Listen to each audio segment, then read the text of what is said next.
शांति। ओम शांति।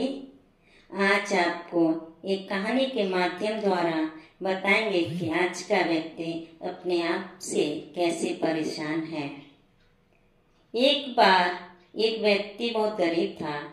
उसके पास एक बंजर जमीन का टुकड़ा था जिस पर कोई फसल नहीं उगती थी। वह थोड़ा काम करके और कुछ कर्जा लेकर अपने परिवार को पालता था।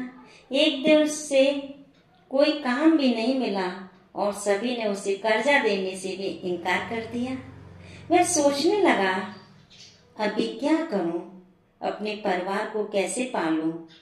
अपनी गरीबी के एहसास से वह बहुत दुखी होकर सोचने लगा, क्या यह भी कोई जीवन है, इससे तो मर जाना ही अच्छा है। और वह मरने के तरीके सोचने लगा। इतने में उसने देखा कि कुछ लोग उसकी तरफ आ रहे हैं। उन्होंने पास आकर उस गरीब से पूछा, भाई यह जमीन किसकी है? गरीब ने कहा कि यह उसकी ही जमीन है। तब उन्होंने कहा, देखो हमारे अनुसंधान से पता चला है कि इस जमीन के नीचे तेल है। अगर तुम हमें खुदाई करने दो और पत्थर लगाने दो, उसके लिए हम तुम्हें भाड़ा दे देंगे। उस गरीब ने कहा, वैसे भी ये बंजर जमीन कोई काम की नहीं है, आप खुदाई करके मुझे भाड़ा दे दो। उन्होंने ड्रिलिंग किया तो पता चला कि सचमुच उसके नीचे इतना तेल है कि प्रतिदिन 80,000 बैरल तेल निकल सकता है। वो लोग बहुत खुश हुए और इस गरीब से कहने लगे, देखो अगर तुम हमें ये जमीन बेच दो तो हम तुम्हें लाखों रुपये देंगे। जब उस गरीब के हाथ में पैसे आए तो वह सोचने लगा कि थोड़ी देर पहले मुझे अपनी गरीबी का एहसास हो रहा था और अपनी गरीबी को कोस रहा था और अपने जीवन को खत्म करने की सोच रहा था, क्योंकि मुझे यह पता नहीं था कि जिस जमीन के टुकड़े पर मैं खड़ा हूँ उसके नीचे इतना धन है।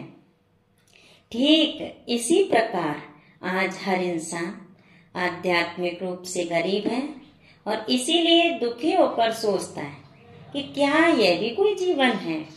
आखिर जीवन का मतलब क्या है? भगवान ने यह जीवन क्यों बनाई है?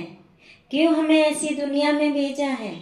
ऐसे अनेक सवाल उसके मन में पैदा होते हैं, क्योंकि वह यह नहीं जानता कि उसके भीतर भी अनंत क्षमता और अनेक शक्तियां हैं जिससे उसका जीवन बहुत सुंदर मधुबन बन सकता है। सिर्फ उसे अपने भीतर जाकर अपनी शक्ति, क्षमता और ऊर्जा को पहचान कर जीवन में लाने की आवश्यकता है। अंतर जगत की यात्रा करने के लिए आत्मा के यथार्थ स्वरूप का ज्ञान होना आवश्यक है। जो आज व्यक्ति आत्मा के ज्ञान से वंचित होकर भौतिक ज्ञान की तरफ बढ़ता जा रहा है, तो आप सभी आत्मिक ज्ञान की ओर पढ़ने के लिए प्रजापिता ब्रह्मा कुमारी ईश्वरी विश्वविद्यालय सेवा केंद्र पर जाकर संपर्क करें, जिसके अंतर्गत अपने आत्मिक ज्ञान की पहचान दी जाती है। ओम शांति। ओम शांति।